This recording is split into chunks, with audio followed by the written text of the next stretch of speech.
We're going to look at one of my highest percentage passes in high-level competition. My name is Nathan Haddad. I'm a black belt under Helio Seneca, and today we're going to look at headquarters passing into a knee cut. So passing the open guard is a thing that's relatively tough, and I have to be careful of my partner's dangerous guard, right? Max can enter my legs, can play De La Riva guard, reverse De La Riva. There's so many options that Max has if I'm lazy here and I just walk into his guard, right? So the first thing that we do is we make the proper approach, meaning I lower my level and I start from a couple feet away. I don't want to look to start passing the guard when I'm already in Max's De La Riva guard or already in a reverse De La Riva or any variation of guard he likes to play.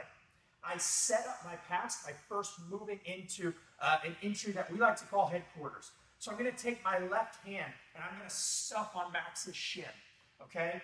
And as I stuff on the shin, my right hand is going to go to Max's hip bone, okay? So I'm going to have a hand on the hip and a hand on the shin, okay? And this gives me two little barriers here. The first one, if I just step in without stuffing this leg, Max is easily going to post this foot on my hip, and that is going to start pushing me back. If my hand isn't up here on the hip, Max can easily start hip escaping away, framing out. And my feet have a job as well that are stuffing at Max's hip, and again, stepping over Max's leg. And so what you'll notice here is my feet are on the same line as Max's hips, and my butt is going to go down. So I'm sitting like I'm squatting here. And the reason for this, I'm going to rotate you all the way here, Max. The reason for this is so that if Max tries to put a De La Riva hook in, look how tough it is. If my foot's back here or my butt's too high, Max can easily lace this leg in. But when I jam up his hip and I sit my butt low, look how tough it is, okay? Now, again, with this hand, I need to stuff, because if I just walk through, boom, my foot went in the right place, look how Max pushes. He's going to push me away, make his De La Riva guard. So my entry is very, very important. My hands and my feet have to work. I start low. Right hand to the hip, left hand stuffs the shin. My right foot jams his hip like I'm going to go shin to his hamstring. And my left foot swings over to sit on Max's shin. So I come out here, stuff, step. My butt is low, my hands are tight. I want my elbow tight to my hip just like this, okay? The way that I stress test this with my students, I ask them, Max, can you elevate me here? He can't, because my butt is low. I'm sitting, putting his heel to his butt. If I'm up here like this, he's going to put me on my hands. But if my butt is low, elevate me, he can't. The second question I ask, can you put a De La Riva hook in? If my butt's low enough, he can't. My foot's high enough, he can't. If I'm too far back, he can. So I need to make sure that I stress test this every time. Head that way for me. So again, from this angle, shin and hip. One. He's going to try to elevate. He can't. He's going to try to hook. He can't. Okay? This entry will make or break your pass. So I start off by making the approach. I don't start to stuff from here. This is too late. Okay? I start from here. Now as I step in, stuff, step. I sit my weight down. Max tries to put a hook. He can't. He tries to lift. He can't. And now we've effectively entered into our headquarters and we're ready to get to passing on either side. Guys, from our headquarters, now we're going to start moving into a staple position. And I break this into two parts. Instead of just going right into a knee cut pass, I always stop in the staple, and I'm going to show you why. We come out, shin, hip. The first thing that I want to do is hop directly to my left. And what I want you guys to notice, scoot back just a little bit, Max's hips are now on the line where our Max break, okay? What I want to do is hop directly to my left to be on the same line as Max's hips. That's my goal here. I don't want my left foot back down here like this. I definitely don't want it up here like this where Max can access it really easy. I want to be on the same line as Max's hips. I want my right elbow inside. My right elbow's tight to my hip. Max can't make a knee shield here. If my elbow's out like this, he's going to easily make a knee shield and start pushing me back and away. So I have my elbow inside. My left hand is making a C grip on his thigh like this, pinning it to the floor. And if you notice, I'm going to rotate you here a little bit, my right knee is not on the floor right now. My right knee is off the floor. My shin is stapling Max's thigh to the floor. I have live toes, so I'm here as opposed to being here. Okay, my toes are still on the floor. What I like to call this when I'm coaching my students is like we're in a sprinter stance. I want to be here ready to push forward or easily disengage. So I can't be too far committed here where now I can only go forward. Okay, so again, the staple just looks like this. We come out, we make our entry. 1. I hop directly to my left. I don't go forward. I take my left hand from the shin to the thigh. I hop. My left foot is sprawled wide. My right elbow's tight to my hip. My left hand is on my partner's knee. I never have hands on the floor here. Okay? Again, big key. This elbow stays tight. Where a lot of people mess this up is they come out in their entry, and as they hop to the side, they relax their left elbow or their right elbow. And watch what your partner's going to do. Knee shield. Big problem. Now you have to go to the other side. Okay? So I want you to make sure that your elbow stays tight. We come out, I step. 1. I hop. 2. My elbow's in.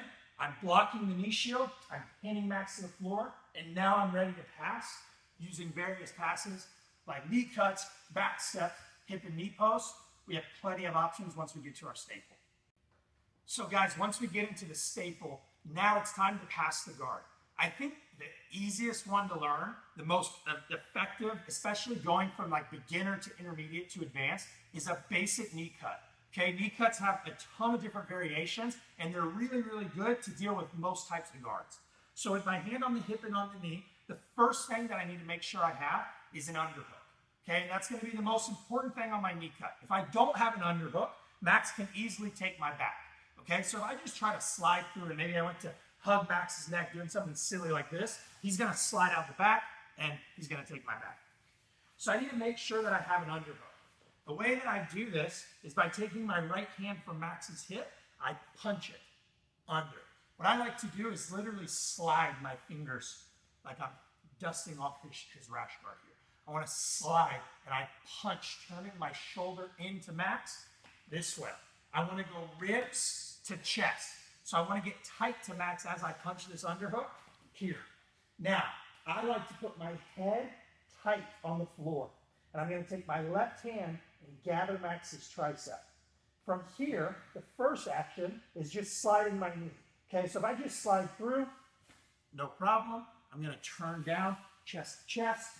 And now I control side control with both of Max's elbows exposed. But what you'll notice, pretty much every time you start knee cutting somebody, they're going to lock their feet. So when I make my underhook and I drop down, notice how Max has captured my foot. What a lot of people like to do here is kick with their top foot. And that's a great option. I can always take my left foot, kick, and start to slide. Good option. What I prefer, I learned this back when I was a purple belt, and it's always stuck with me.